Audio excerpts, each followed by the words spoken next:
અરવલ્લી જિલ્લામાં ચાલતી લાલિયાવાડી અને તેમાંય શિક્ષણ વિભાગમાં હાલ ઉભરીને આવેલા ગેરહાજર શિક્ષકોનો મુદ્દો ટોક ઓફ ધ ટાઉન બન્યો છે। કેશરપુરાની પ્રાથમિક શાળાના શિક્ષિકા છેલ્લા 3 વર્ષથી શાળામાં હાજર ન રહેતા હોવાનો આક્ષેપ થયો છે।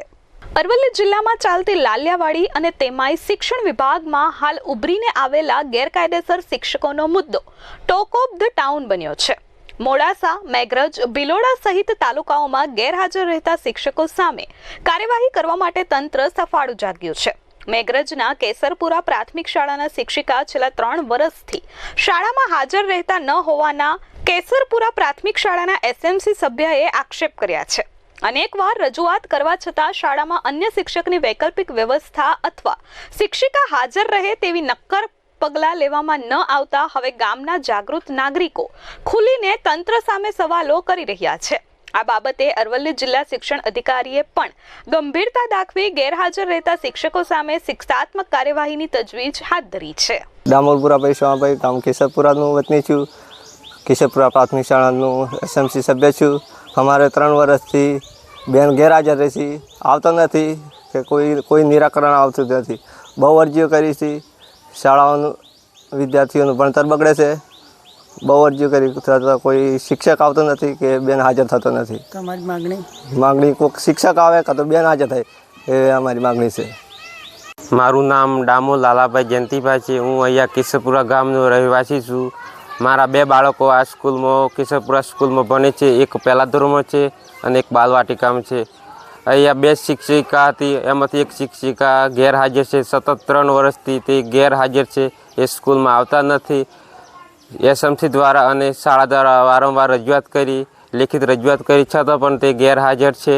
મારી નમ્ર વિનંતી છે કે એ હાજર થાય અથવા બીજા શિક્ષક મૂકે એવી મારી નમ્ર વિનંતી છે। અને એ ગેરહાજરથી શાળામાં બાળકોનું ભણતર બગડે છે। એક શિક્ષિકા એ હાજરી આપે છે, એક શિક્ષિકાથી બાળકો કેવી રીતે ભણાવે? 5 ધોરણ સુધી સ્કૂલ છે, એટલી મારી નમ્ર વિનંતી છે તે અહીંયા હાજર થાય અથવા બીજા શિક્ષક મૂકે।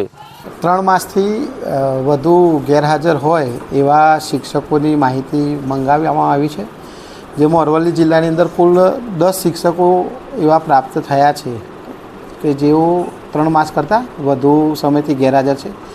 જે પૈકી એક વિદ્યાસહાયક જે છે એ કોમામાં છે છેલ્લા ઘણા લાંબા સમયથી। 2 શિક્ષકો રાજીનામું આપી અને રજા ઉપર જતા રહેલા છે। એકે સ્વૈચ્છિક રાજીનામું મૂક્યું છે। એક શિક્ષક એવો છે કે જેની ફરિયાદ હતી અને તપાસ ચાલુ છે, અને તપાસ ચાલુ હોવાના કારણે એ શાળામાં નથી આવતા અને એની હિયરિંગ પણ કરી નાખેલા છે। બાકી શિક્ષકો માટે તાલુકા પ્રાથમિક શિક્ષણ અધિકારીશ્રી દ્વારા નોટિસ આપવામાં આવી છે। એમાં એક અમે આરપીડીથી ટપાલ મોકલી, એમની ખુલાસા નથી મોકલ્યા, મતલબ કે ટપાલ પણ રિસીવ નથી થઈ, એટલે અમે આગળની કાર્યવાહી સરકારશ્રીની જીએડીના નિયમો મુજબ કરીશું। સર, નોટિસ આપવામાં આવી છે કઈ સ્કૂલના છે? નોટિસ આપવામાં આવી છે પટેલ દક્ષાબેન વિનોદભાઈ રંગપુર રણછોડ પ્રાથમિક શાળાના છે, એમને નોટિસ આપવામાં આવી છે। પછી એક શર્મિષ્ઠાબેન મકનાભાઈ છે, એ મેઘરજ, એમને પણ એક નોટિસ આપવામાં આવી છે। અને તપાસ ચાલુ છે રીતેશભાઈ ભગોરા, જે લુસડિયા પ્રાથમિક શાળામાં છે, ભિલોડા તાલુકાના। મહેન્દ્ર પ્રસાદ, S24 ન્યૂઝ, અરવલ્લી।